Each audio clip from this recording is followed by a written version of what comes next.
ce qui se passe cette nuit-là en Palestine, autour de l'an 0 de notre ère. C'est ce qui se passe à chaque instant, à chaque seconde au-dedans de nous. Le je suis d'éternité vient naître dans nos profondeurs, dans la grande nuit de nos existences, dans l'obscurité de notre humanité, celle qui est tellement désorientée actuellement. Cette nuit de Noël et sa nouvelle inouïe vient informer notre monde et notre monde intérieur aussi, de son origine profonde. Elle vient révéler ce que chacun, chacune est en réalité et pour l'éternité. Une fille, un fils aimé du Père, au principe même de notre existence et à jamais. Noël, c'est la célébration d'un amour inouï qui nous engendre à la vie éternelle. Bienvenue, bienvenue à cette veillée de Noël bleu ciel, à cette veillée bleu ciel, à ce Noël bleu ciel. Dans cette nuit, c'est un temps pour soi. Peut-être qu'on a passé du temps avec sa famille, avec ses proches ou simplement chez soi. Bien là, c'est un temps pour soi, mis à l'écart des bruits du monde, pour se poser, pour se ressourcer. Et comme à chaque fois, comme je vous le dis, je vous invite à vivre ce temps comme un temps d'expérience, un temps à goûter, un temps à ressentir ce qui se passe au-dedans, au-delà des mots qui sont dits. Voir aussi peut-être ce qui se passe à l'intérieur. Donc l'essentiel, c'est pas de tout comprendre avec la tête, mais c'est d'être attentif à ce qui se passe au-dedans. Voilà, nous sommes quelques-uns ici dans ce temple. Les autres, à part moi, portent un masque, se sont inscrits à l'entrée, c'est la règle actuellement. Et puis, vous êtes quelques-uns aussi à nous suivre par Zoom. Ainsi, nous pouvons être ensemble même si nous sommes à distance. Bienvenue à chacun, que vous soyez chez vous et à chacune que vous soyez ici. Je vous partage encore le déroulement de ce temps, juste que vous soyez à l'aise avec ce que nous allons faire ce soir.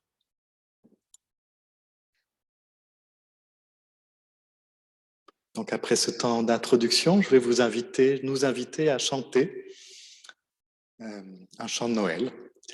Et puis, je vous emmènerai dans une longue méditation avec le récit de Noël. Et puis nous aurons, comme d'habitude, un temps d'échange et nous finirons par un chant et une bénédiction. Voilà, je vous invite donc à chanter ensemble.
Je vous invite à rentrer dans un temps de méditation guidée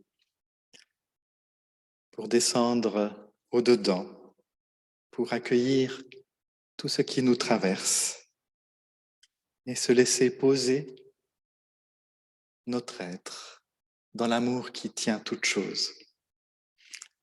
Donc pour cela, vérifiez que vous êtes bien assis, que vous avez une position confortable, que vous pouvez encore ajuster si nécessaire.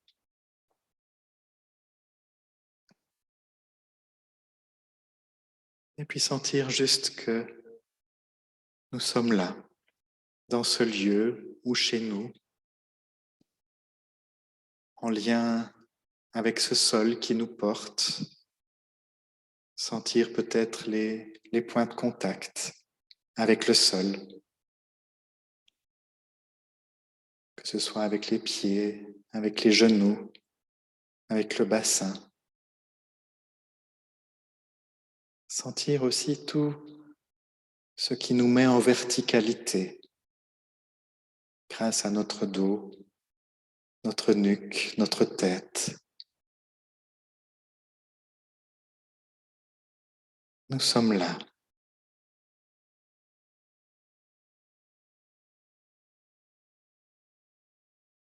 Et puis porter notre attention sur la respiration.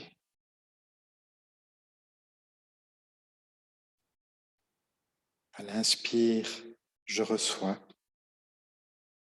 À l'expire, je donne.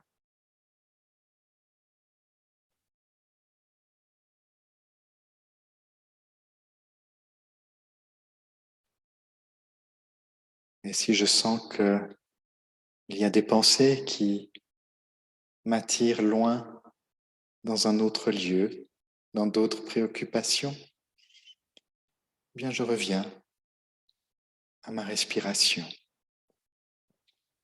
comme à une encre.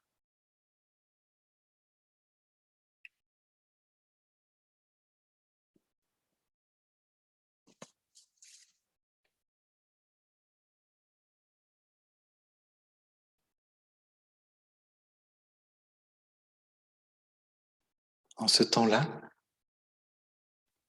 l'empereur Auguste donna l'ordre de recenser tous les habitants de l'Empire romain. Ce recensement, le premier, eut lieu alors que Quirinus était gouverneur de la province de Syrie.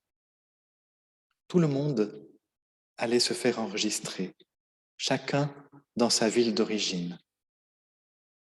Joseph, lui aussi, partit de Nazareth, une ville de Galilée, pour se rendre en Judée, à Bethléem, là où était né le roi David.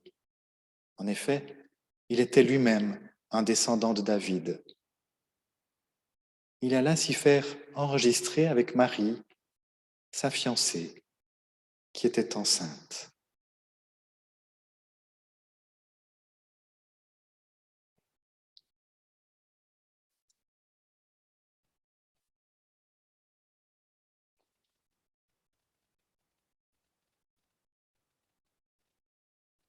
Il y a quelque temps, ou depuis longtemps déjà, comme Joseph, nous nous sommes mis en chemin, en processus intérieur. Et pour nous, c'est peut-être pour chercher la source de la vie. C'est comme Joseph et Marie, mais c'est aussi comme Abraham, qui était parti de chez lui pour un pays inconnu, ou comme Moïse et son peuple, qui se sont mis en route vers la terre promise. Comme tant d'autres aussi, dont on nous raconte l'histoire.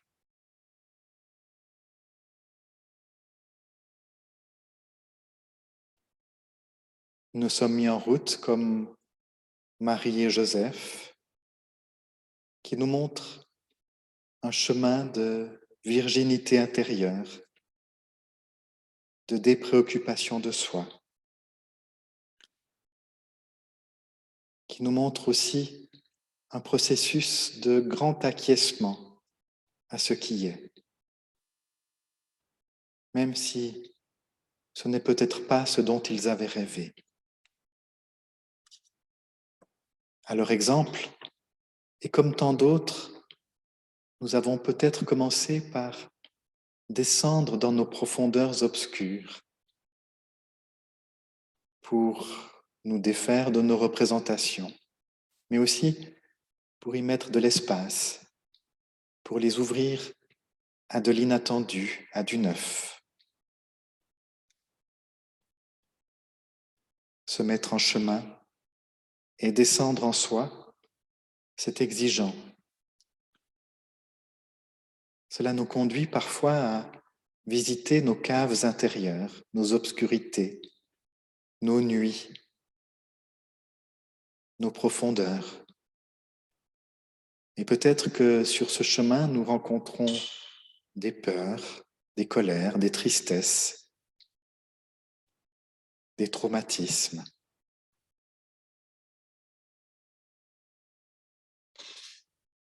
Alors sur ce chemin, aujourd'hui, quelle obscurité est présente en moi en ce moment? Est-ce que, tapis au fond de moi, je peux reconnaître quelque chose d'une colère, d'une peur, d'une tristesse? Qu'est-ce qui me préoccupe au point de prendre beaucoup d'espace en moi?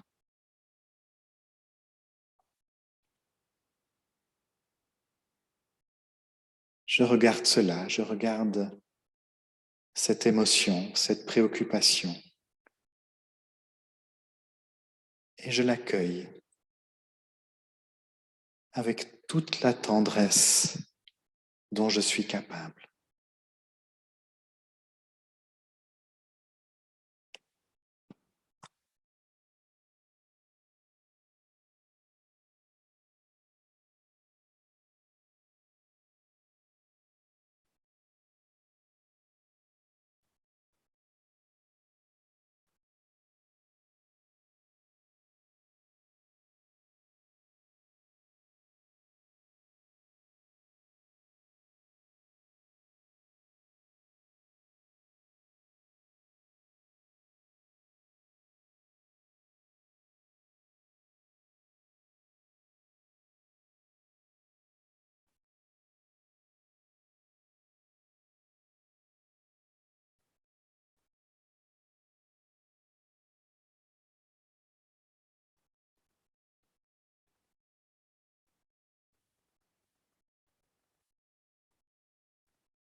Et puis tout à coup, voilà, c'est donné.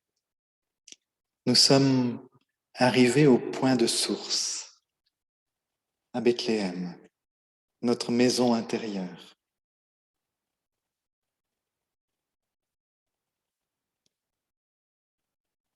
Pendant qu'ils étaient à Bethléem, le jour de la naissance arriva. Elle mit au monde un fils, son premier-né. Elle l'enveloppa de lange et le coucha dans une mangeoire parce qu'il n'y avait pas de place pour eux dans la salle destinée aux voyageurs.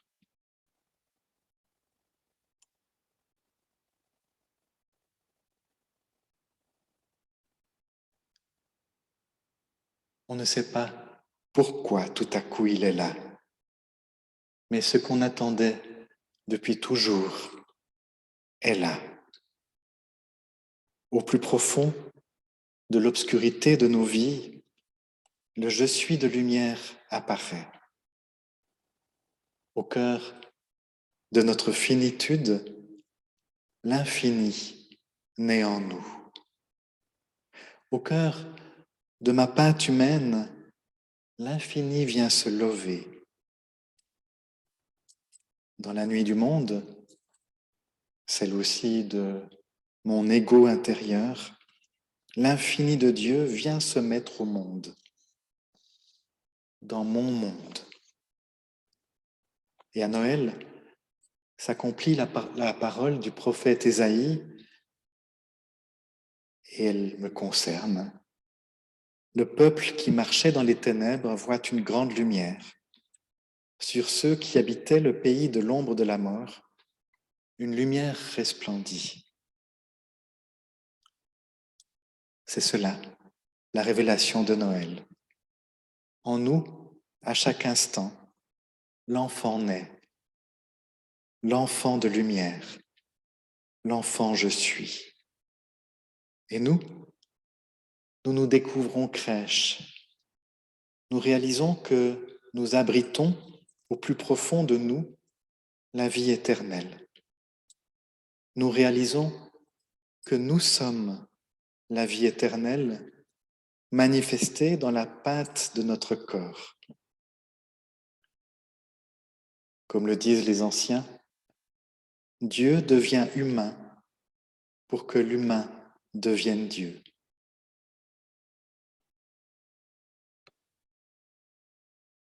Par le dedans du dedans, par la fine pointe de l'âme, nous brûlons du feu divin. À chaque inspire, comme au premier cri, nous recevons le souffle de l'haleine divine. Et cette haleine fait de nous des fils et des filles aimées du Père. Elle engendre en nous l'éternité. Oh, c'est encore très fragile en nous, très très fragile. Et il faudra sans doute encore des jours, des semaines ou même des mois pour que cela puisse grandir. Mais c'est né en nous. Et on ne sait pas pourquoi. Peut-être qu'on le pressent quand même un peu. Mais c'est tout à fait surprenant. Cette naissance de l'infini au cœur de notre fini, c'est par amour. C'est par amour pour notre réalité finie, pour notre existence humaine. L'infini a choisi de naître dans notre réalité à cause d'un amour infini pour nous, pour notre réalité, à cause d'une tendresse inouïe pour chacune de nos parts, même les plus torturées, même celles qui nous font tant souffrir. Oui, l'infini aime tellement notre monde, notre réalité, qu'il se donne en nous en tant que présence de fils ou de fille. et il fait de notre moi notre berceau, son berceau. Il vient prendre place dans l'obscure densité de notre humanité pour que tout ce qui nous constitue soit illuminé de sa présence. Et maintenant, il n'y a plus qu'une seule chose à faire, se laisser habiter, se laisser toucher. Jusque-là, peut-être que nous croyions que notre vie était si peu reluisante, tellement fragmentée, imparfaite. Jusque-là, nous avions tellement de peine à aimer la vie, à aimer notre monde. Et il y a quelque chose qui se passe qui semble effacer toutes les déceptions de la vie. Oui, la source de la vie a tellement de tendresse pour notre réalité qu'elle s'offre pour demeurer dans notre finitude et se laisser accueillir par nos bras d'êtres humains. Noël, c'est l'éternité qui s'installe dans le temps.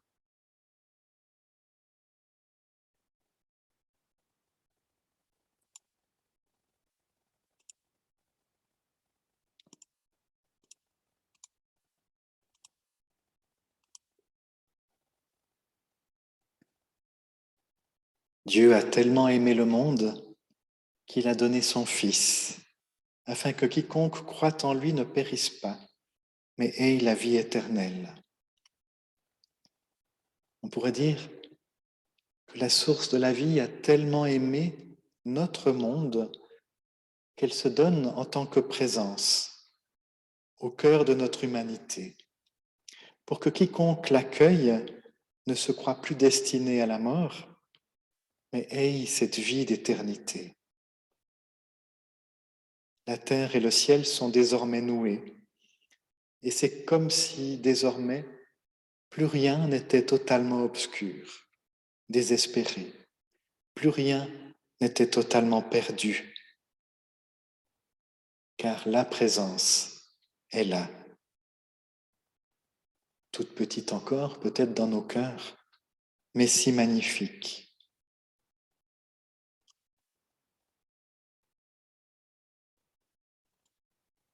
Cela, c'est tellement fragile, c'est tellement petit encore en nous, presque invisible. Il va falloir en prendre soin. Laisser cette expérience de l'infini mûrir lentement. En nous, Dieu est fragile et désarmé, et c'est à nous de le protéger contre nous-mêmes, comme le dit Maurice Sandel. Alors, est-ce que je peux aimer le monde à ce point? Est-ce que je peux aimer la réalité qui m'est donnée à vivre? Est-ce que je peux l'aimer si fort que cela? Est-ce que je peux aimer ma vie telle qu'elle est et le monde autour de moi tel qu'il est, aussi fort que cela? Et à partir de quel Dieu en moi? Un silence pour recueillir la réponse en nous.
comment accueillir concrètement cette naissance de l'infini en moi? Comment trouver cette présence de l'enfant je suis? Eh bien, on retrouve la réponse avec les bergers.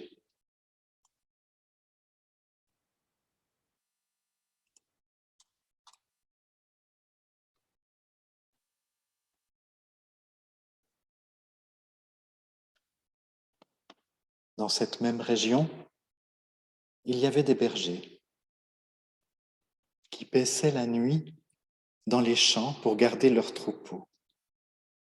Un ange du Seigneur leur apparut et la gloire du Seigneur les entoura de lumière. Ils eurent alors très peur. Mais l'ange leur dit, « N'ayez pas peur, car je vous annonce une bonne nouvelle qui réjouira beaucoup tout le peuple.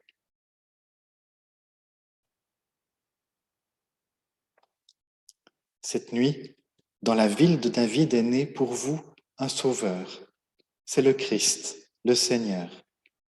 Et voici le signe qui vous le fera reconnaître. Vous trouverez un nouveau-né, enveloppé de l'ange et couché dans une mangeoire. » Tout à coup, il y eut avec l'ange une troupe très nombreuse d'anges du ciel qui louaient Dieu en disant « Gloire à Dieu dans les cieux très hauts et paix sur la terre pour ceux qui l'aiment. »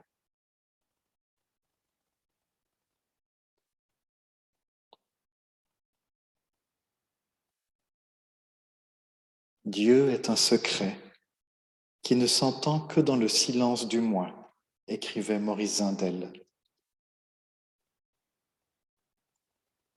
Pour entendre la nouvelle de l'infini dans nos vies, il faut aussi savoir se taire, naître au silence de Dieu, qui contient toute parole, tout chant. J'aime à penser que si les bergers ont été les seuls à voir des anges cette nuit-là, c'est peut-être parce qu'ils s'étaient exercés depuis des années au silence.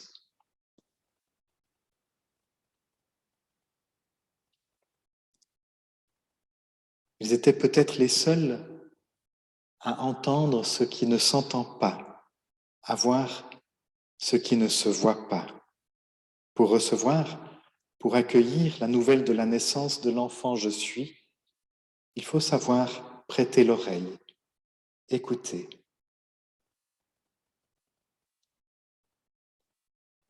Dans nos vies à nous, il n'y a peut-être pas beaucoup de silence, mais peut-être beaucoup de paroles et de bruit, surtout dans cette époque, dans cette période. À l'extérieur, évidemment, mais aussi à l'intérieur. Et si on n'y prend pas garde, nos pensées n'arrêtent pas de faire du bruit. Elles envahissent tout notre espace intérieur. Et avec toutes ces préoccupations, notre moi est tellement bruyant. Or, Dieu se laisse découvrir dans le silence du moi, comme mon bruit intérieur se laisse accueillir dans un espace de silence.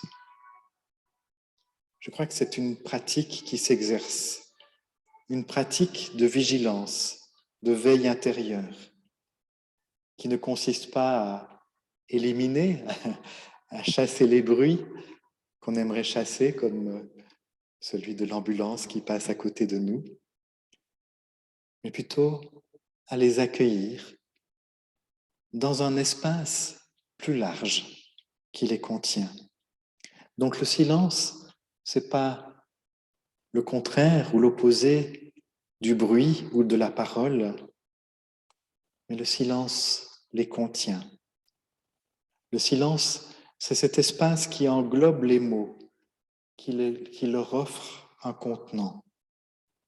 C'est un espace large en nous, qui écoute de plus en plus profondément et qui finit par découvrir plus loin que les mots ou sous les bruits du monde, une présence silencieuse qui travaille au plus intime de nous-mêmes.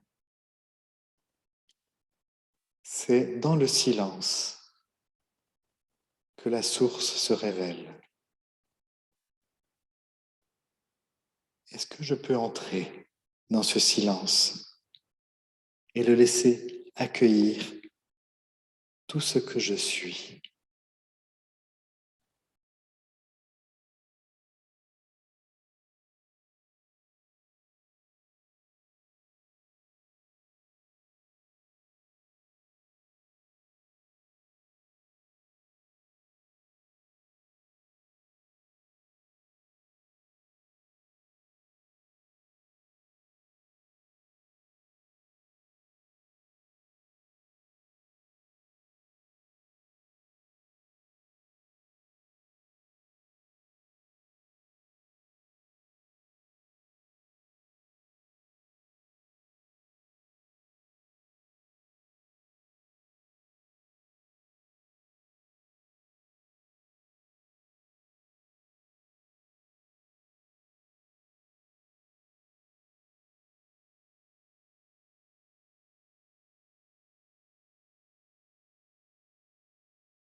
Toi, l'au-delà de tout,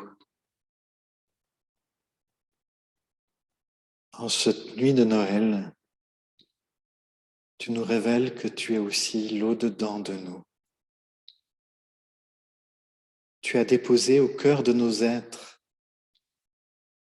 l'enfant de la vie infinie,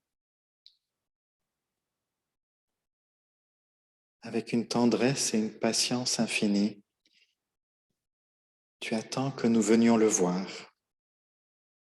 que nous venions en prendre soin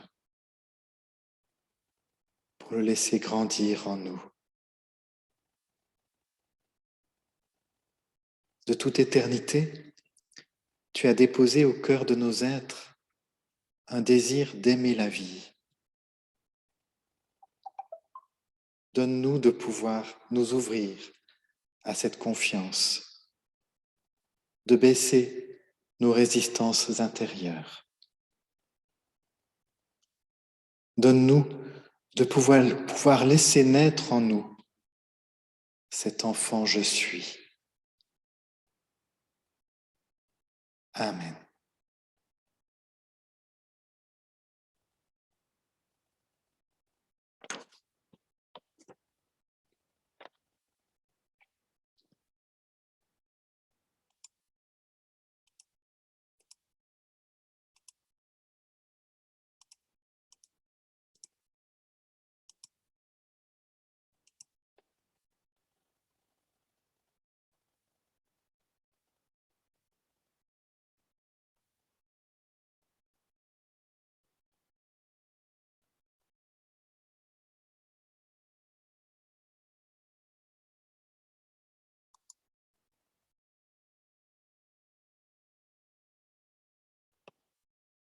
Lorsque les anges les eurent quittés pour retourner au ciel, les bergers se dirent les uns aux autres, « Allons donc jusqu'à Bethléem.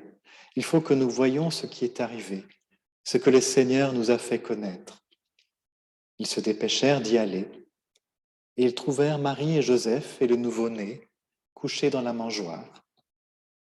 Quand ils le virent, ils racontèrent ce que l'ange leur avait dit au sujet de ce petit enfant. Toutes les personnes qui entendirent les bergers furent étonnées de ce qu'il leur disait. Quant à Marie, elle gardait tout cela dans son cœur et elle y réfléchissait profondément. Puis, les bergers prirent le chemin du retour.